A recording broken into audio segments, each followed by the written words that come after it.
Happy Wednesday morning to you, Kingsway Church. Good to be with you, and I hope that you're well, resting in the Lord and at peace with His purposes. Hey, what'd you think about last week's video, huh? You like that? Thank you to Marissa Hill. She did a lot of the work. She did everything. I didn't touch the release of that. She handled it all. So big shout out to Marissa, and thank you also, Todd, for your work. And that I hope. Folks, that's not the only video we want to do of our work on the Boulevard, but I hope that some of you, especially who are maybe shut in or who are unable to get out as much, were able to see, so that's some of what's going on. And there's been a lot of partnership with Kenny Lambert from Just a Dad from Akron. And so there's been a really sweet kind of back and forth there. So we're very grateful for Kenny and his partnership, and we work together. So anyway, I hope to have more of those coming out in the future, but I really enjoyed it. I was actually in Myrtle Beach when I got it, and I enjoyed it, and I hope that you did too. That way you don't have to listen to me every week. But anyway, hey, I want to share something with you. Actually, before I get into that, just a couple of quick things. All-night prayer vigil, June 26th, mark your calendars. We'll start at 7 p.m. on a Friday, end at 7 a.m. on a Saturday morning. And there'll be 2-hour time slots managed and overseen by different elders, focusing on different aspects of prayer. More on that to come. Also, in July, we're going to start our corporate prayer on a Tuesday night. Our elders meet this Thursday, and we're going to come up with like a start date. So there's a lot of prayer movement here, and we've been kind of waiting, talking, praying among leadership about how to roll that out.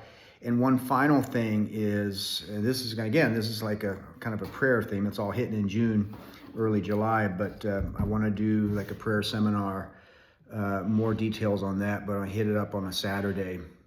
That's one option. There's also we could do it another way, but more clarity on that after the next elders meeting. So, but we sense the Spirit directing us to lean into prayer, and our trust is not in prayer. Monks pray. A lot of other religions pray, but our trust is in God. And prayer is our connection. It's how we talk to Him. So deliverance is in God, not in prayer itself. But we feel directed by the Spirit to lead out in prayer here and to disciple you on how to pray. We want answered prayers, all of that. So more on that later, and I've talked about it in the past as well. But hey, one of my favorite Bible verses. Now, I have a lot of favorite Bible verses. It often just depends on what season I'm in and what the Spirit is impressing upon me. But John 1:14, and the Word became flesh and dwelt among us, and we have seen His glory, glory as of the only Son from the Father, full of grace and truth. Amazing scripture, amazing scripture. The Word is referring to Christ, okay? So the Word became flesh and dwelt among us. The phrase I want to dial in on is full of grace and truth. Jesus is full of grace and truth. Real quickly, I'll explain those two words and talk about how in the life of Jesus those things came out. Grace.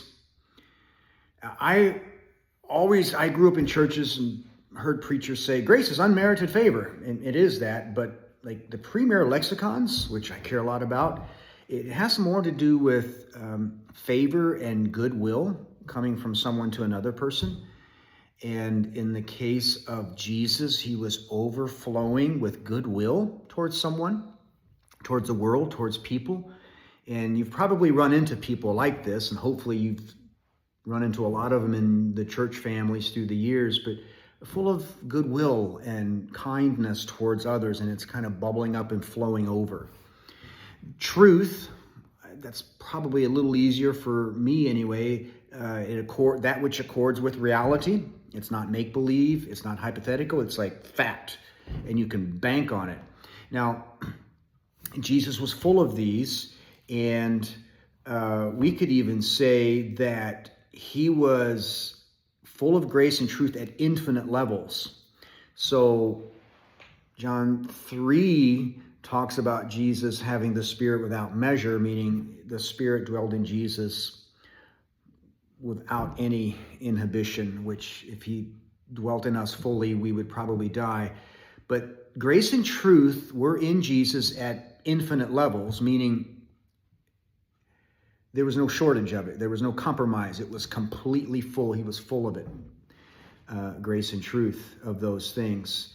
So how do we see that playing out in his life? Well, how many people do you know that can operate inside the church building and interact with people and have favor there, and then go to the bar and have favor with those people, and then go across the street and hang out with the trans community, and everybody likes them?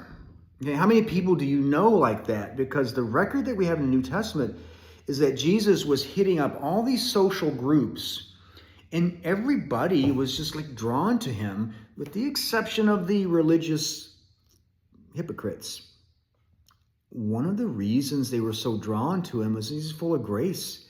He just loved people, and he liked to hang out with people. And, people respond if you love them and you really like them, and not in a flattering kind of way, but sincerely with the grace that God supplies and letting it overflow into other people's lives. Like, Jesus was so full of grace.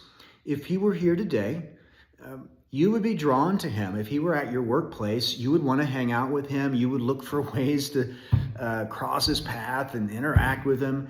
But he was also so full of truth. And the two examples that I like to give here, example one, the woman caught in adultery, right? So no one's condemning you, woman, but go and sin no more. In other words, he's not saying you're fine, because she wasn't. What he's saying is, like, look, we're not condemning you. No one's condemning you. But you got to stop your sin. And the other examples of the man who was paralyzing in John 5, and Jesus healed him, and later on came back to him and said, now stop sinning so that nothing worse happens to you. So you had the marriage of grace and truth in Jesus in ways that it's confounding to me. I can't fathom how he was Jesus, clothed in humanity, but the marriage of grace and truth was at infinite levels, so much so that he was perfect. It was amazing. And but I also want to talk real briefly then about grace gone bad and truth gone bad. I say, well, what's that? I've heard the phrase greasy grace and sloppy agape. Grace without truth, that is not a good thing. It's enablement. It's empathy gone awry. But truth without grace is just like a cudgel. It's like going around beating people over the head. And you see churches and even people sometimes that are majoring on one of those at the expense of the other. And it's like a one-winged bird or a one-winged plane. It's just like going in circles. It's not really good. But grace and truth find their origins not in you, not in me, but in heaven and through Jesus himself. As we are filled with grace and truth, it flows through us out into other people. And that's what I want to call you to, is I want to call you to be like Jesus in this respect. We need Christians who are full of grace and truth. The marriage of both of those, if you're able to lean into that and pursue that, you're walking where Jesus walked. That's one of the themes of our lives, right? Is to be like Jesus, is to imitate him. And I can't think of a better way to do it than to pursue these two qualities. We don't need angry Christians raging about politics, and we don't need corrupt Christians accepting sin and false doctrines and really leading others to hell.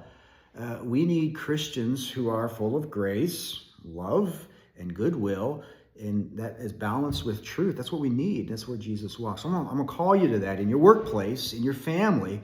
Be overflowing with that, and let the Lord fill you with that. He will if you ask him for it. God bless you. Hope to see you soon Sunday. But Lord bless you and keep you. Lord make his face shine upon you and be gracious to you. The Lord lift up his countenance upon you and give you peace. Bye-bye.